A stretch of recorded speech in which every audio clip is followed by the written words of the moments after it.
preface this by saying, reading in Romans 8:28. For we know that in all things God works for the good, for those who love him and who've been called according to his purpose. So things that happen in your life, God will work it for the good, whether good or bad. If you're called according to his purpose and you love him. When you first get saved, like I got saved not a traditional way. I was in an Amway meeting in the early 90s.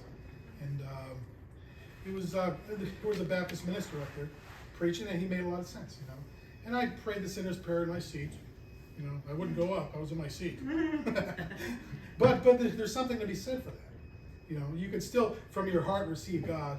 You don't always have to go to the front. Right. When you're first saved, you want to talk to. You can talk to anybody about God. You begin to notice every little church. It's like, oh, I wonder what they believe. I wonder what they believe. And you're willing to talk to almost anybody. I don't think we should ever lose that. I think we should always be open to conversations with anyone. About God or about anything, and to try to curve it God's way, to try to possibly get them into a relationship. It's at this time, though, I believe the enemy wants to try to steal the word from you and try to get you on a different path. Matthew 13, verse 19, about the parable of the sower. It says, when anyone hears the message of the kingdom and does not understand it, the evil one comes and snatches it away, what was sown in their heart. This is the seed sown along the path. Now, this was during the parable. Then in verse 20, the seed falling on rocky ground refers to someone who hears the word, at once receives it, but since they have no root, they last a short time.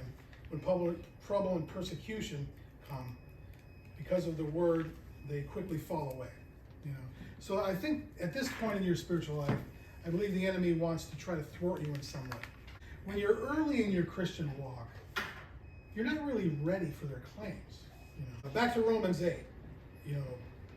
God will work all things for the good. Even that. Like I'm thinking, Lord, how would you work that for the good? But really, in life, it started me on kind of a journey. It's like I wanted to know how to answer them and have peace in my own heart to make sure their claims weren't correct. Because when you're young, you're like, are they right? I don't think so.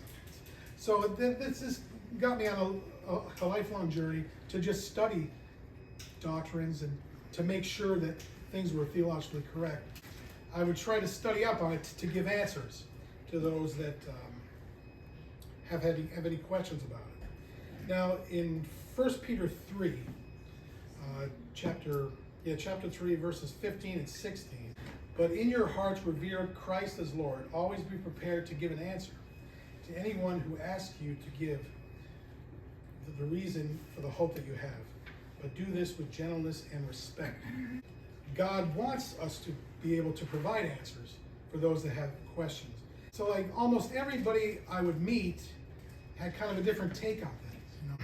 So I decided to take whatever experience I encountered spiritually or philosophically and be prepared to give an answer.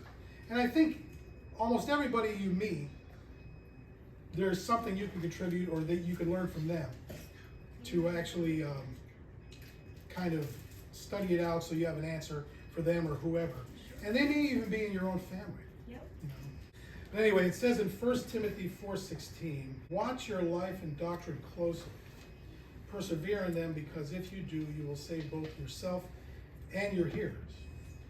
So I believe that we're on this journey to give the world answers.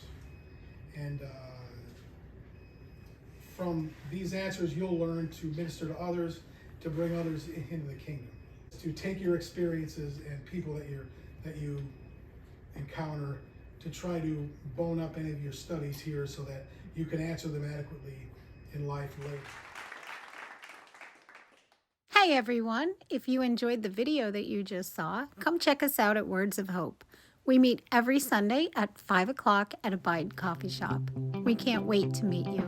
God bless.